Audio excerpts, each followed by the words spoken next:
এই ভিডিও করার নেশায় আমি মনে হয় সব কাজই শিখে ফেলবো। আগে কোনোদিন ট্রাই করেও দেখিনি। এখন মনে হয় যে চেষ্টা করি আর ভিডিও করি, তোমাদের সাথে শেয়ারও হয়ে যাবে আর মায়েরও হেল্প হয়ে যাবে।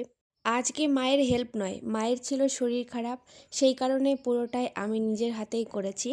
আজকে বানাচ্ছিলাম লুচি, লুচির সাথে ছিল ঘুগনি। তোমরা ভিডিওটা লাস্ট অবধি দেখো। তোমরা কে কে লুচি খেতে পছন্দ করো অবশ্যই আমাকে জানিও। আমি সত্যি কথা বলতে লুচি অতটাও পছন্দ করি না, সবাই শুনলে হাসবে, কিন্তু এটাই সত্যি কথা। লুচি রুটি এসব আমি খুব বেশি পছন্দ করি না। আমাদের বাড়িতে যদি লুচি কিংবা রুটি হয় সেই দিন আমার জন্য অন্তত ভাতটা মা করবেই, কারণ এসব খেয়ে আমি একদমই থাকতে পারি না। এইদিকে দেখো লুচিগুলো খুব সুন্দরই ফুলছিল। আমি একটা একটা করে ভেজে ভেজে তুলে রাখছিলাম। কড়াইটা পুড়ে গেছে।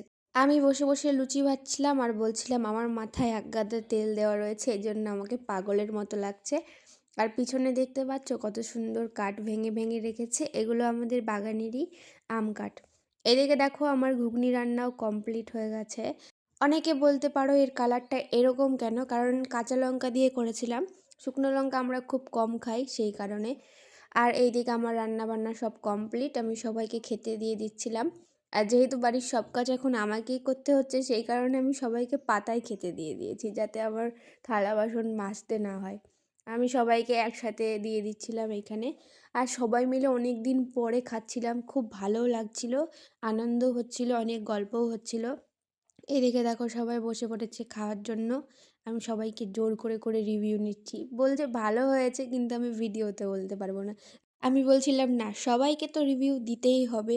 এদিকে আমিও বসে পড়েছিলাম খেতে। নিজের রান্না বলে বলবো না, কিন্তু সত্যি ঘুগনিটা অসাধারণ খেতে হয়েছিল। মানে লবণ ঝাল সব একদম পারফেক্ট ছিল। আর যারা যারা খেয়েছিল তারা প্রত্যেকেও বলেছে যে খুব ভালো হয়েছে।